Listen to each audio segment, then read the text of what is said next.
Amados irmãos e irmãs, povo de Deus, nós os saudamos com a bendita paz de nosso Senhor e Salvador Jesus Cristo.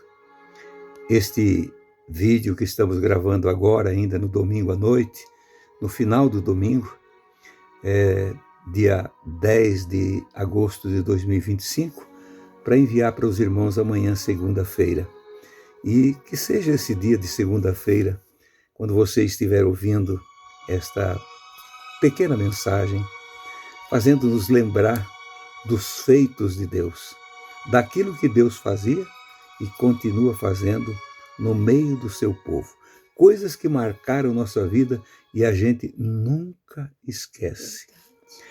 No capítulo 5 de Mateus, versículo 3, nas bem-aventuranças, no sermão das bem-aventuranças, proferido pelo querido Mestre Jesus, a primeira bem-aventurança diz assim: bem-aventurados os pobres em espírito.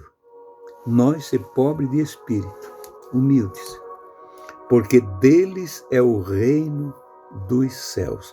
Eu creio que a Esther lembra de um testemunho que ela estava me contando hoje ainda. Verdade. Quando um irmão na escola bíblica dominical, a lição era essa, do sermão da montanha, as bem-aventuranças. E ele guardou aquilo, guardou a palavra no coração. Foi pensando aquilo o dia todo. Quando chegou a noite na igreja, ele começou a orar baixinho. Isso meu pai sempre contava para nós, porque eu ainda não era nascida. E ele começou a dizer: bem-aventurados os pobres em espírito, porque deles é o reino do céu. E ele continuou, mas foi alteando a voz, sem ele perceber, ele foi alteando a voz, daqui a pouquinho ele gritava: bem-aventurado os pobres em espíritos, porque deles é o reino dos céus. E foi falando mais alto, daqui a pouquinho o Senhor batizou ele com o glorioso Espírito Santo. E aquele irmão foi fiel até a morte. Eu cheguei depois, mais tarde, a conhecê-lo, porque meu pai sempre falava. É isso aí que o Senhor faz. Quando nós guardamos a palavra e vamos ruminando aquela palavra dentro de nós, e ela vai fazendo efeito. Eu lembro também do irmão Luckenberg, um velhinho, um dos primeiros crentes pentecostais do Alto Vale do Itajaí.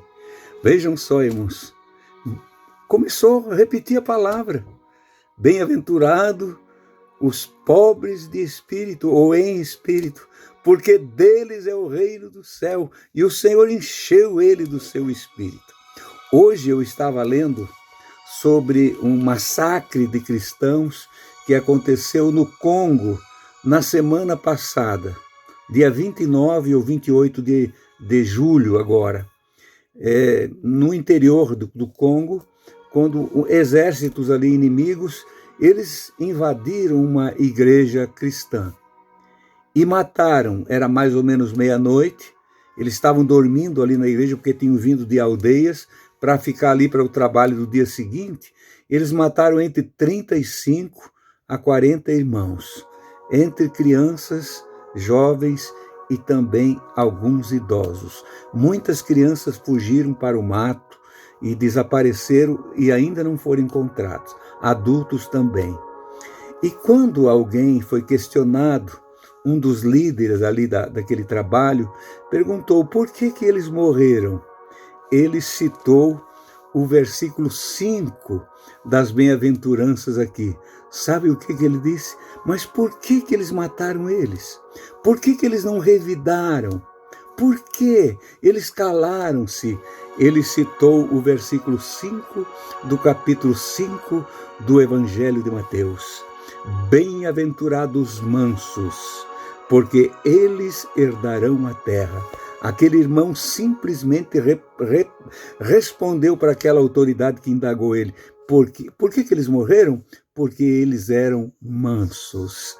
Irmãos, o manso e humilde de coração, ele dá a própria vida, mas não nega a sua fé.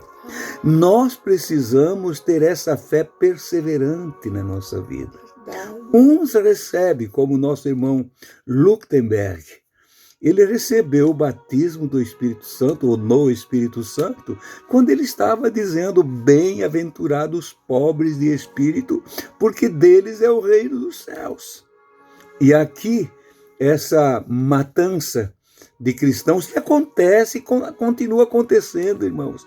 E nós não ligamos para isso, e muito pouco é falado sobre isso na mídia, nas grandes emissoras de que trazem notícias, nos grandes jornais. Não se fala, isso é abafado.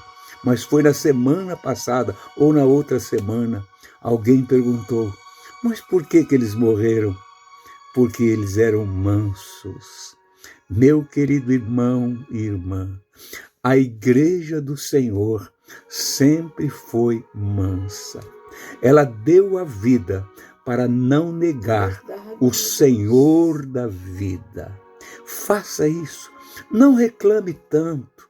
Não fique se queixando de coisas pequenas.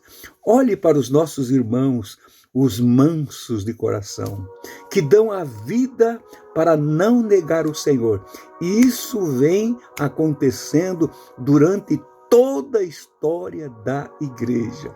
E nós parece que estamos isentos disso tudo, mas pode chegar até nós. E nós precisamos dessa mansidão divina para vencer o inimigo e, se for preciso, dar a nossa própria vida. Deus abençoe a todos os irmãos e até amanhã, na santa paz do Senhor Jesus Cristo.